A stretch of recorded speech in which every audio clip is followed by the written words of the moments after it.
പരിശുദ്ധമായ റമദാൻ ഇതാ നമ്മളിലേക്ക് ആഗതമായി.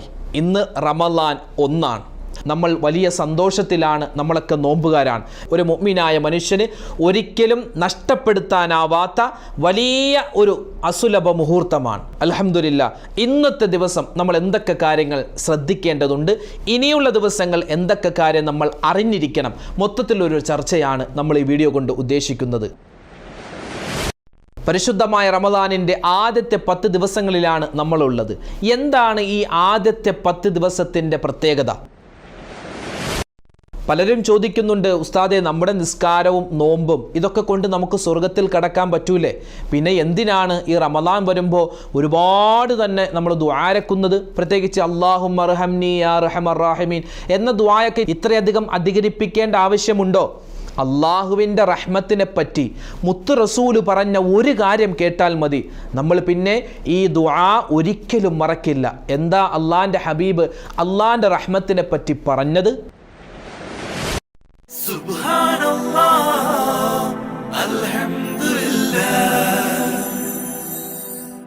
അസ്സലാമു അലൈക്കും വറഹ്മത്തുള്ളാഹി വബറകാതുഹു. അഊദു ബില്ലാഹി മിനശ് ശൈത്വാനിർ റജീം. ബിസ്മില്ലാഹിർ റഹ്മാനിർ റഹീം.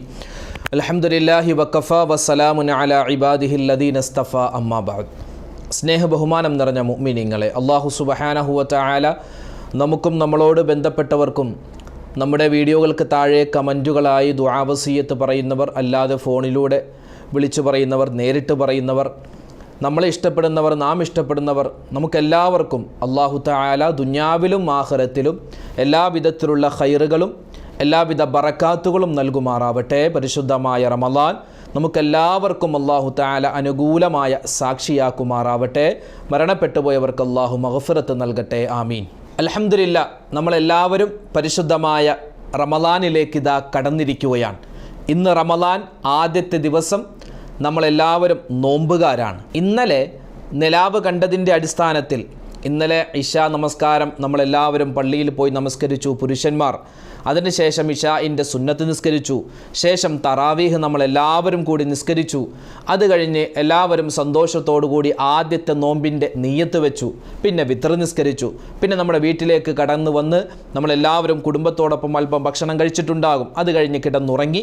പിന്നെ നമ്മൾ അത്താഴത്തിന് എഴുന്നേറ്റു, തഹജ്ജുദ് നമസ്കരിച്ചു. അത്താഴം അല്പമെങ്കിലും കഴിച്ചിട്ടുണ്ടാകും. അത് കഴിഞ്ഞ് പിന്നെ പുരുഷന്മാരൊക്കെ പള്ളിയിലേക്ക് വന്നു. സ്ത്രീകളെല്ലാവരും ഉമ്മമാരെ വീട്ടിൽ തന്നെ നമസ്കരിച്ചിട്ടുണ്ടാകും. അൽഹംദുലില്ലാ, ആ സുബഹി നമസ്കാരം ജമാഅത്തോടുകൂടി നിസ്കരിച്ച്, അല്ലെങ്കിൽ ഒറ്റയ്ക്ക് നമ്മൾ നിസ്കരിച്ചിട്ട് ഇതാ നമ്മൾ കേൾക്കുന്ന ആദ്യത്തെ ക്ലാസ്, റമദാനിൻ്റെ ആദ്യത്തെ ദിവസത്തിൽ റമദാനുമായി ബന്ധപ്പെട്ട് നമ്മൾ പറയുന്ന ആദ്യത്തെ ക്ലാസ്സാണിത്. അൽഹംദുലില്ലാ, അള്ളാഹു പരിശുദ്ധമായ ഈ റമദാൻ പരിപൂർണമായി സ്വീകരിക്കുകയും നമ്മൾ പറയുന്നതും കേൾക്കുന്നതുമായ മുഴുവൻ കാര്യങ്ങളും ജാരിയായ സ്വതക്കയിൽ ഉൾപ്പെടുത്തി അനുഗ്രഹിക്കുമാറാവട്ടെ. ഇന്ന് റമദാൻ 1. ഒരു മുഅ്മിനായ മനുഷ്യനെ സംബന്ധിച്ചിടത്തോളം അവനൊട്ടും സമയം പാഴാക്കാനില്ലാതെ അവൻ മുഴുവൻ സമയവും എങ്ങനെ ഉപയോഗപ്പെടുത്തണമെന്നുള്ള ചിന്തയിലായിരിക്കും. നമുക്ക് അറിയാമല്ലോ, നമ്മുടെ വീട്ടിലേക്ക് ഒരു അതിഥി വന്നാൽ ആ അതിഥിയെ നമ്മൾ നല്ല സ്നേഹത്തോടെ വീട്ടിലേക്ക് കയറ്റി ഇരുത്തി അയാൾക്ക് ആദ്യം വരുമ്പോൾ ഒരു വെൽക്കം ഡ്രിങ്ക്സ് കൊടുക്കും, അല്ലേ? എന്തെങ്കിലും ജ്യൂസോ അല്ലെങ്കിൽ നാരങ്ങാ വെള്ളമോ ചായയോ അങ്ങനെ എന്തെങ്കിലും കൊടുക്കൂലേ? അത് കഴിഞ്ഞിട്ടാണ് പിന്നെ നമ്മുടെ വിശാലമായ ഭക്ഷണത്തിലേക്ക് നമ്മൾ അയാളെ ക്ഷണിക്കുക. എന്നതുപോലെ റമദാൻ വന്നു, നമ്മളൊക്കെ സ്വീകരിച്ചു. ഇനി ആ റമദാനിലേക്ക് നമ്മൾ ശാരീരികമായും മാനസികമായും നമ്മളൊന്ന് ഇഴകിച്ചേരാൻ പോവുകയാണ്. പരിശുദ്ധമായ റമദാൻ 3 ഘട്ടങ്ങളാണ്. ആദ്യത്തെ 10, രണ്ടാമത്തെ 10, മൂന്നാമത്തെ 10. ഇതൊക്കെ നമുക്കറിയാവുന്ന കാര്യമാണ്. ഒന്നുകൂടി ഉണർത്തുകയാണ്. ആദ്യത്തെ 10 ദിവസങ്ങൾ അത് അള്ളാഹുവിൻ്റെ റഹ്മത്തിനെ, കാരുണ്യത്തെ ചോദിച്ചു വാങ്ങേണ്ട 10 ദിവസങ്ങളാണ്. രണ്ടാമത്തേത് മഗ്ഫിറത്തിനെ ചോദിക്കേണ്ട 10 ദിവസങ്ങളാണ്. മഗ്ഫിറത്ത് എന്ന് പറഞ്ഞാൽ അള്ളാഹുവിൻ്റെ ഭാഗത്ത് നിന്നുള്ള പാപമോചനത്തെ നമ്മൾ ചോദിക്കേണ്ട ദിവസങ്ങളാണ്. മൂന്നാമത്തെ 10 ദിവസങ്ങൾ അള്ളാഹുവിൻ്റെ മാപ്പ്, അള്ളാഹുവിൻ്റെ ഭാഗത്ത് നിന്നും നമുക്ക് കിട്ടുന്ന മാപ്പ്, അഫു, അതിനെ ചോദിക്കേണ്ട 10 ദിവസങ്ങളും അതുപോലെ നരകമോചനവും സ്വർഗപ്രവേശനവും ചോദിച്ച് വാങ്ങിയെടുക്കേണ്ട 10 ദിവസങ്ങളാണ്. അപ്പോൾ അതുകൊണ്ട് ഇപ്പോൾ നമ്മൾ നിൽക്കുന്നത് ആദ്യത്തെ 10ലാണ്. റഹ്മത്ത് ചോദിക്കുക, അള്ളാഹുവിൻ്റെ റഹ്മത്തിനെ ചോദിക്കുക. അപ്പോൾ അതിൻ്റെ ആദ്യത്തെ ഒരു വാമപ്പ് എന്നതുപോലെ ഇന്ന് അൽഹംദുലില്ലാ നമ്മൾ നോമ്പ് പിടിച്ചു. ഇന്ന് ഒരു പക്ഷേ എൻ്റെ ഭൂരിഭാഗം ശബ്ദം കേൾക്കുന്ന, എൻ്റെ ക്ലാസ് കേൾക്കുന്ന ഭൂരിഭാഗം മുഅ്മിനീങ്ങളും ഇന്ന് തൊട്ടായിരിക്കും ഒരു പക്ഷേ ഖത്മുൽ ഖുർആനൊക്കെ ഓതാൻ തുടങ്ങുന്നത്. മാത്രമല്ല ഇന്നലെ തറാവീഹിന് ശേഷം തന്നെ നമ്മൾ റമദാനിന് ശേഷം പറയേണ്ട ദിക്റുകൾ അതൊക്കെ ഒരുപാട് വട്ടം പറഞ്ഞിട്ടുണ്ടാകും. പള്ളികളിൽ നിന്നൊക്കെ ഉസ്താദുമാർ നിങ്ങൾക്ക് പറഞ്ഞു തന്നിട്ടുണ്ടാകും. ഏതാണ്? അല്ലാഹുമ്മർഹംനി യാ അർഹമർ റാഹിമീൻ, അല്ലേ? നമ്മളൊക്കെ ഒരുപാട് വട്ടം പറഞ്ഞു. ഇന്ന് സുബഹി നമസ്കാരത്തിന് ശേഷവും നമ്മൾ പറഞ്ഞവരാണ്. അത് നിസ്കാരത്തിന് ശേഷം മാത്രം പറയേണ്ട ദുആയല്ല. അല്ലാഹുമ്മർഹംനി യാ അർഹമർ റാഹിമീൻ. റമദാൻ 1 മുതൽ 10 വരെയുള്ള ദിവസങ്ങളിൽ നമ്മൾ ഒരിക്കലും വിട്ടുപോവാതെ മറന്നു പോവാതെ ഒരു ദിവസം ഒരു 100 പ്രാവശ്യം ചൊല്ലാൻ പറ്റിയാൽ ഏറ്റവും ഹൈറാണ്. എത്ര പ്രാവശ്യമാണ്? 100 എന്നൊക്കെ ഒരു എണ്ണം പറഞ്ഞതാണ്. എത്രയാണോ ചൊല്ലാൻ പറ്റുന്നത് ആ എണ്ണത്തിനനുസരിച്ച് നമ്മൾ ഒരുപാട് വട്ടം പറയേണ്ട ഒരു ദിക്റാണ്, ഒരു ദുആയാണ്. അല്ലാഹുമ്മർഹംനി യാ അർഹമർ റാഹിമീൻ, അല്ലാഹുമ്മർഹംനി യാ അർഹമർ റാഹിമീൻ. കരുണയുള്ള അല്ലാഹ്, എനിക്ക് നീ കരുണ ചെയ്യണേ, എനിക്ക് നീ കരുണ ചെയ്യണേ. കരുണയില്ലാതെ, അള്ളാഹുവിൻ്റെ റഹ്മത്തില്ലാതെ നമുക്ക് ദുന്യാവുമില്ല ആഖിറവുമില്ല. അതാദ്യം മനസ്സിലാക്കുക. അള്ളാഹുവിൻ്റെ റഹ്മത്ത് ഇങ്ങനെ നമുക്ക് ഒരുപാട് വേണം. ഇപ്പോൾ ദുന്യാവിൽ നമുക്ക് ഒരുപാട് റഹ്മത്ത് വേണം. അതിനേക്കാൾ ഉപരിയായി ആഖിറത്തിൽ നമ്മൾ വിജയിക്കണമെങ്കിൽ, നമ്മൾ ഈ പിടിക്കുന്ന നോമ്പ് നിസ്കാരം കൊണ്ടൊന്നും നമുക്ക് വിജയിക്കാൻ പറ്റുമെന്ന് ഒരിക്കലും കരുതണ്ട. നാളെ ആഖിറത്തിൽ ചെല്ലുമ്പോൾ അള്ളാഹുവിൻ്റെ റഹ്മത്ത് കൊണ്ടായിരിക്കും ഭൂരിഭാഗം ആളുകളെ, അല്ല എല്ലാ ആളുകളെയും അള്ളാഹു താല സ്വർഗത്തിലേക്ക് പ്രവേശിപ്പിക്കുന്നതെന്നാണ്.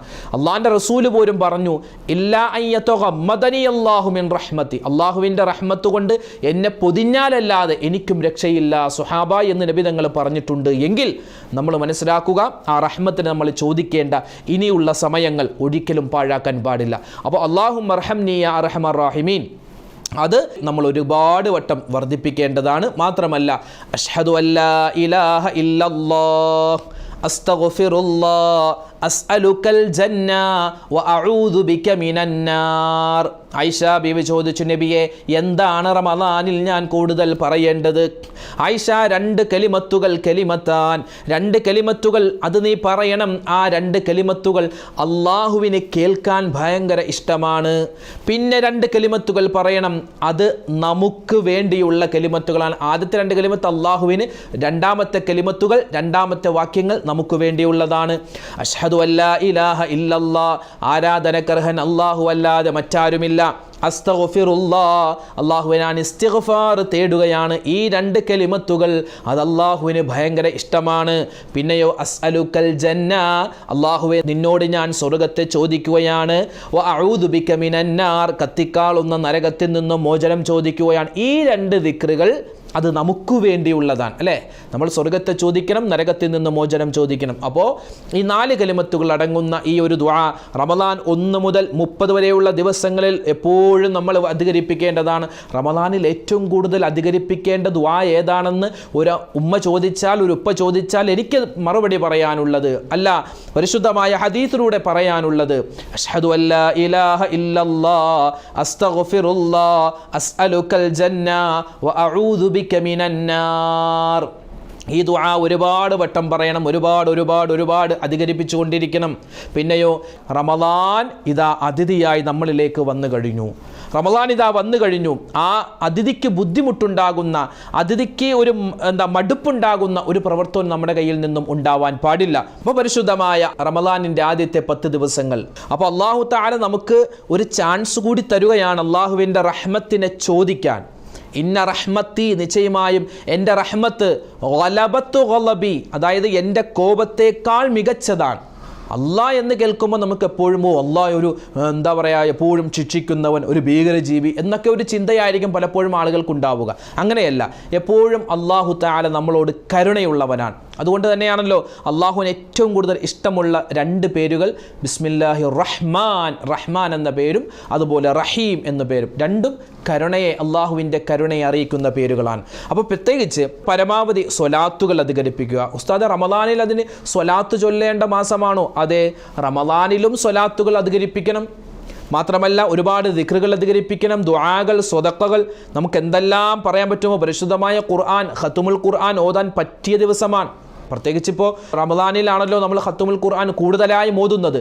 ഖത്തുമുൽ ഖുർആൻ ഖത്തും ഓതാൻ, ഖുർആൻ മുഴുവനും ഓതി തീർക്കാൻ ഉദ്ദേശിക്കുന്ന ആൾക്ക് ആ ഖുർആൻ ഓതി തുടങ്ങാൻ പറ്റിയ ഏറ്റവും നല്ല ദിവസമാണ് ബിസ്മില്ലാഹിർ റഹ്മാനിർ റഹീം എന്ന ഒരു ആയത്ത് ഒരു മനുഷ്യൻ ഓതിയാൽ സാധാരണ ദിവസങ്ങളിൽ അയാൾ ഓതുമ്പോൾ, അതായത് കഴിഞ്ഞ ആഴ്ച ഈ സമയത്ത് നമ്മൾ ഓതിയാൽ നമുക്ക് എത്ര കിട്ടും, എത്ര പ്രതിഫലം കിട്ടും? 19 അക്ഷരമാണ്, 190 പ്രതിഫലമാണ് കിട്ടുന്നതെങ്കിൽ അല്ലാഹു തആല ഈ പരിശുദ്ധമായ റമദാനിൽ തരുന്ന പ്രതിഫലം 19,000 അല്ല, ചിലപ്പോൾ 19 ലക്ഷവും ഒക്കെ ആയിട്ട് മാറ്റിയേക്കാം. അല്ലാഹു തആല യുളാഇഫു ലിമൻ യശാ, അല്ലാഹു തആല ഉദ്ദേശിക്കുന്നവർക്ക് ഇങ്ങനെ അധികരിപ്പിച്ചു കൊടുക്കുമെന്നാണ്. എല്ലാ കാര്യവും, എല്ലാ നല്ലതായ പ്രവർത്തനങ്ങൾക്കും അല്ലാഹു ഒരുപാട് പ്രതിഫലം നൽകുന്ന ഒരു വലിയ സുന്ദരമായ ദിവസമാണ് നമ്മളിലേക്ക് കടന്നു വന്നിട്ടുള്ളത്. സുന്ദരമായ ഒരു മാസമാണ് കടന്നു വന്നിട്ടുള്ളത്. ഇന്ന് മഗ്‌രിബോടുകൂടി നമ്മളെല്ലാവരും പരിശുദ്ധമായ റമളാനിൻ്റെ ആദ്യത്തെ നോമ്പ് തുറയിലേക്ക് നമ്മൾ കടക്കുകയാണ്. നോമ്പ് തുറ സമയത്ത് നമ്മൾ ശ്രദ്ധിക്കേണ്ട ഒരുപാട് സുന്നത്തുകളുണ്ട്, ആദാബുകളുണ്ട്. അതെല്ലാം പാലിക്കാൻ പ്രത്യേകം ശ്രദ്ധിക്കേണ്ടതുണ്ട്. പരിശുദ്ധമായ റമളാനൊക്കെ ഒരു അത്ഭുതമാണ്. കാരണം 20 വർഷം കൂടുമ്പോൾ റമദാൻ, നമ്മുടെ ഇംഗ്ലീഷ് മാസം വെച്ച് പറയുകയാണെങ്കിൽ രണ്ടാഴ്ച പിറകോട്ട് വരികയാണ്. അതായത് 12 മാസത്തിലൂടെയും കടന്നു പോകും റമദാൻ. ചിലപ്പോൾ നല്ല വെയിലായിരിക്കും, കൊടും വെയിലായിരിക്കും, ചിലപ്പോൾ നല്ല ഇടിവെട്ടും മഴ, നല്ല മഞ്ഞ്, ചിലപ്പോൾ ഒരു കാലാവസ്ഥക്കോ ഒരു ചൂടുമില്ല തണുപ്പില്ലാത്ത സമയത്ത്, അങ്ങനെ അതായത് 12 മാസത്തിലൂടെയും റമദാൻ ഇങ്ങനെ കടന്നു പോകും. ഇപ്പോൾ നമ്മളുള്ളത് മാർച്ച് മാസത്തിലാണ്. നല്ലതുപോലെ അത്താഴത്തിന് നല്ലതുപോലെ വെള്ളം കുടിക്കണം. മാർച്ച് മാസത്തിൽ കൊടിയ വേനലാണ്, അപ്പോൾ നല്ലതുപോലെ വെള്ളം കുടിക്കണം. പ്രത്യേകിച്ച് പരീക്ഷയ്ക്ക് പോകുന്ന മക്കളൊക്കെ 10ാം ക്ലാസ്സിലും പ്ലസ് ടുവിലൊക്കെ പോകുമ്പോൾ, കാരണം നിങ്ങൾക്ക് പ്രായപൂർത്തിയായ മക്കളാണ്, പരമാവധി നിങ്ങൾ നോമ്പ് പിടിക്കാൻ തന്നെ ശ്രമിക്കുക. അല്ലാഹു തആല വലിയ എളുപ്പം നിങ്ങളുടെ പരീക്ഷകളിലൊക്കെ നൽകി അനുഗ്രഹിക്കുമാറാവട്ടെ. എപ്പോഴും നിങ്ങൾക്ക് വേണ്ടിയൊക്കെ ദുആയുണ്ട്. പ്രത്യേകിച്ച് നമ്മൾ അത്താഴത്തിന് എഴുന്നേക്കുന്ന സമയത്ത് നല്ലതുപോലെ വെള്ളം കുടിക്കണം, നല്ലതുപോലെ വെള്ളം കുടിക്കുക.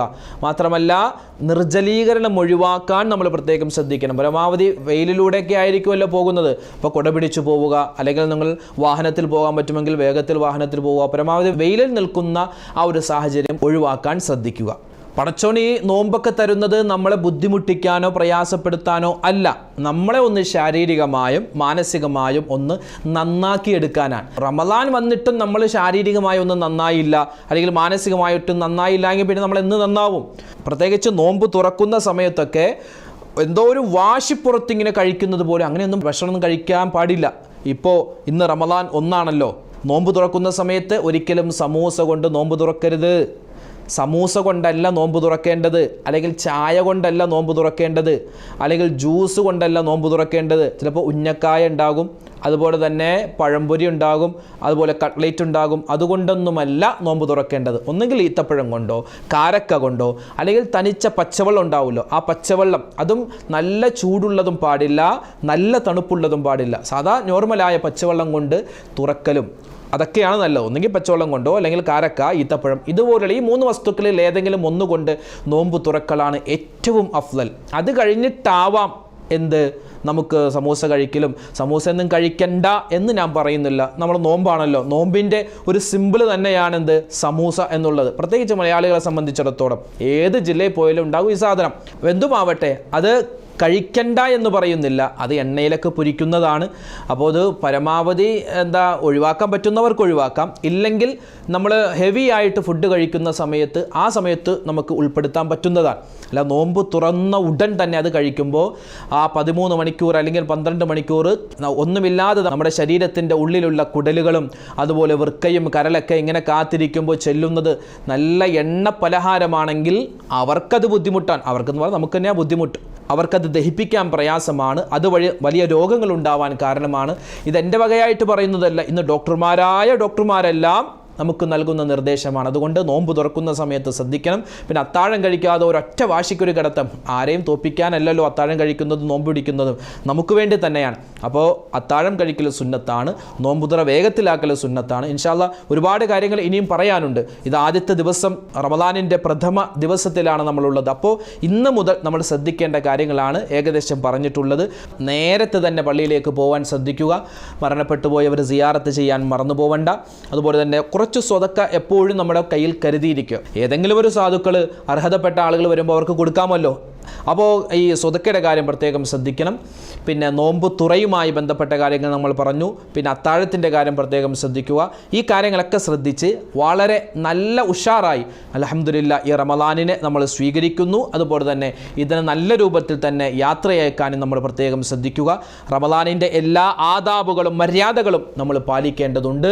അല്ലാഹു സുബ്ഹാനഹു വ തആല അതിന് നമുക്ക് തൗഫീക്ക് നൽകി അനുഗ്രഹിക്കുമാറാവട്ടെ. മാത്രമല്ല ഇനി ആവട്ടെ, രണ്ടാമത്തെ നോമ്പ് തൊട്ടാവട്ടെ എല്ലാം തുടങ്ങാം എന്നല്ല, ഇന്ന് മുതലേ നമ്മൾ തുടങ്ങുക. ഇനിയൊരു റമദാൻ അല്ലെങ്കിൽ ഇനിയൊരു അടുത്ത നോമ്പിന് ഞാൻ ഉണ്ടാകും, അടുത്ത ദിവസത്തെ നോമ്പിന് ഞാൻ ഉണ്ടാകുമോ എന്നൊന്നും നമുക്കൊരു ഉറപ്പുമില്ല. അതുകൊണ്ട് ഇന്ന് മുതൽ എനിക്ക് നാളെ മുതൽ നന്നാവാൻ എന്നല്ല, ഇന്ന് മുതൽ എനിക്ക് നന്നാവണം എന്ന ഒരു ചിന്തയായിരിക്കണം നമുക്കുണ്ടാവേണ്ടത്. അല്ലാഹു തആല നമ്മളെല്ലാവരെയും ഖൈറിൻ്റെ അഹ്ലുകാരിൽ ഉൾപ്പെടുത്തി അനുഗ്രഹിക്കുമാറാവട്ടെ. പരസ്പരം നമ്മൾ അങ്ങോട്ടും ഇങ്ങോട്ടും ദ്വാരക്കണം. എനിക്ക് വേണ്ടി നിങ്ങൾ ദ്വാരക്കുക, നിങ്ങൾക്ക് വേണ്ടി ഞാനും ദ്വാരക്കാം. ഇൻഷാ അല്ലാഹ് അല്ലാഹു തആല നമ്മെ എല്ലാവരെയും സ്വർഗ്ഗത്തിൻ്റെ അഹ്ലുകാരിൽ ഉൾപ്പെടുത്തുമാറാവട്ടെ.